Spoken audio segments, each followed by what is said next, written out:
The Antichrist is not as yet released, but he is on an island which is about 1 month's journey away from the Arab world by sea. An island which has excellence in spying. And so now we know that when the message came from the messenger of Allah that Dajjal has been released,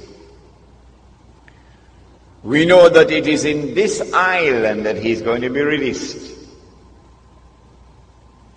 And it is from this island that he will launch his mission to impersonate the Messiah and to eventually rule the world from Jerusalem.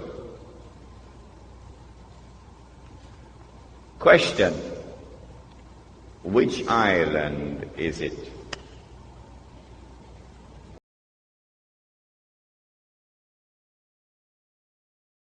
If a mistake has been made, we ought to put it right, if we can. Some mistakes, especially in an individual's life, are irreversible. And there may, though more rarely, be such in the life of a nation. But we ought always to be on our guard against those who tell us so, who whisper in our ear, "It's done now, and it can't be undone." For those are commonly the voices of cowardice or indolence, and sometimes of downright evil intent. Certainly the mistake which Britain made in giving up her parliamentary self-government and national independence to become a part of the European Economic Community is not irreversible. One would suppose it was, and that is what you are intended to suppose. To listen to the chorus of politicians and newspaper editors who keep chanting like an incantation, "You're in the market now, the referendum's over, you've got to live with it now and make the best of it, whether it was right or wrong, and whether you like it or not." Most of them must know, and all of them ought to know, that that is not true. Whenever it is repeated, it is the repetition of a falsehood, conscious or not. But it would be disingenuous to pretend that there is not a higher law according to which no nation can be bound against its will to the surrender and renunciation of its freedom, independence, and sovereign identity. The right to nationhood is one of those rights of which it may be said that time does not run against it.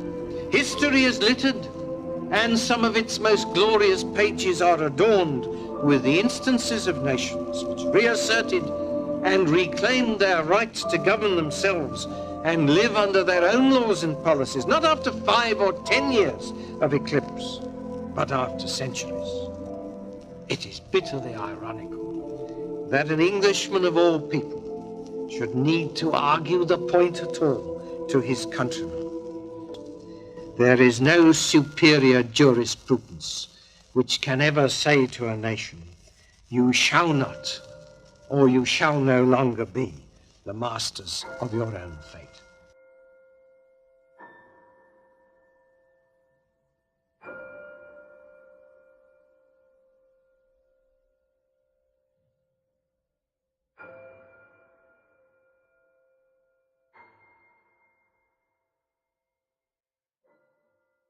Or the British people deciding by a majority vote that they would like to depart from the European Union, and they call that Brexit.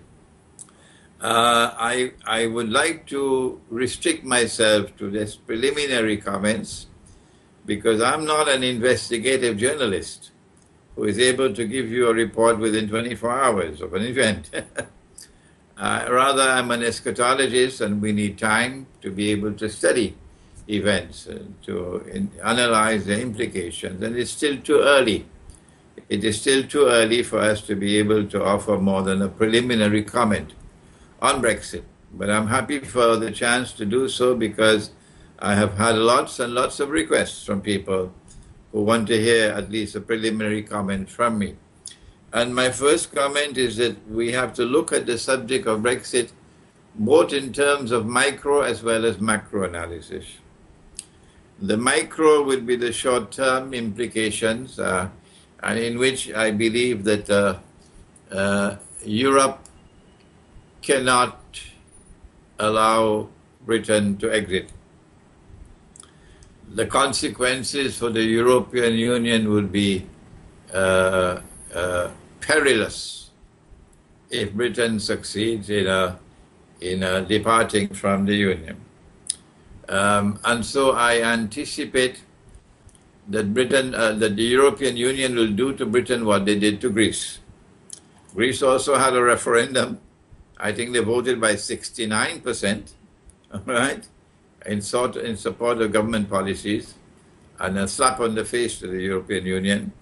And lo and behold, the European Union was able to inflict on Greece such perilous consequences of an exit that the Greek people somersaulted, and the government changed policy, and Greece is back with them in their embrace.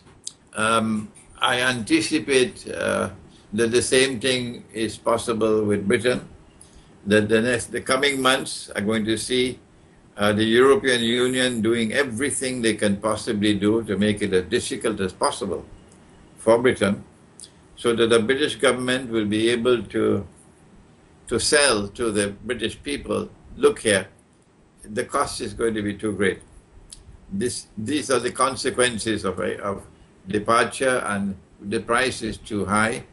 And so that within this 2-year period of time that you have before Britain can exit from the European Union, if they decide to formally decide on departure, the public opinion in Britain could change, and that the British exit from the European Union can be reversed. The choice of the people can be reversed because of a very aggressive policy on the part of the European Union.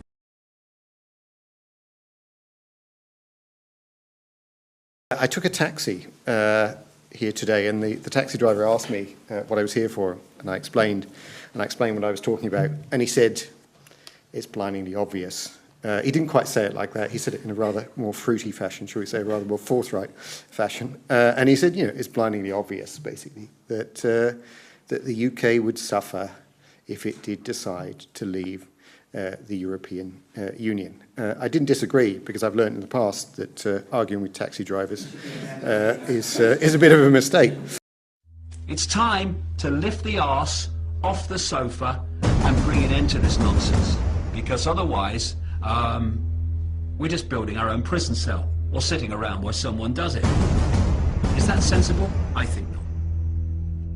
So, are we going to make a stand now and draw a line in the sand and say here and no further? In fact, we're going to roll this back?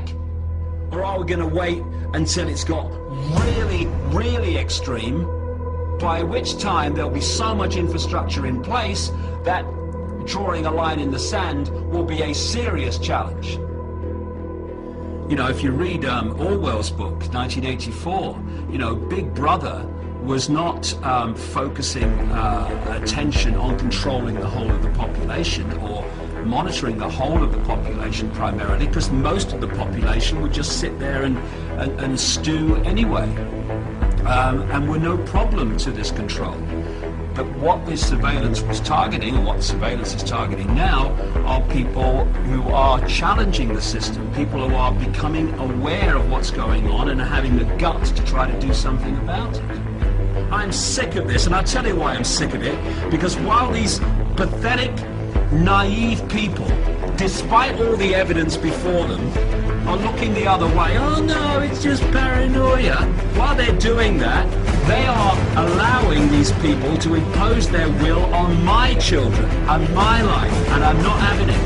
And if people would just engage a few more brain cells, open the eyes and look, they will see the scale of fascism, no other word for it, that we are being subjected to today.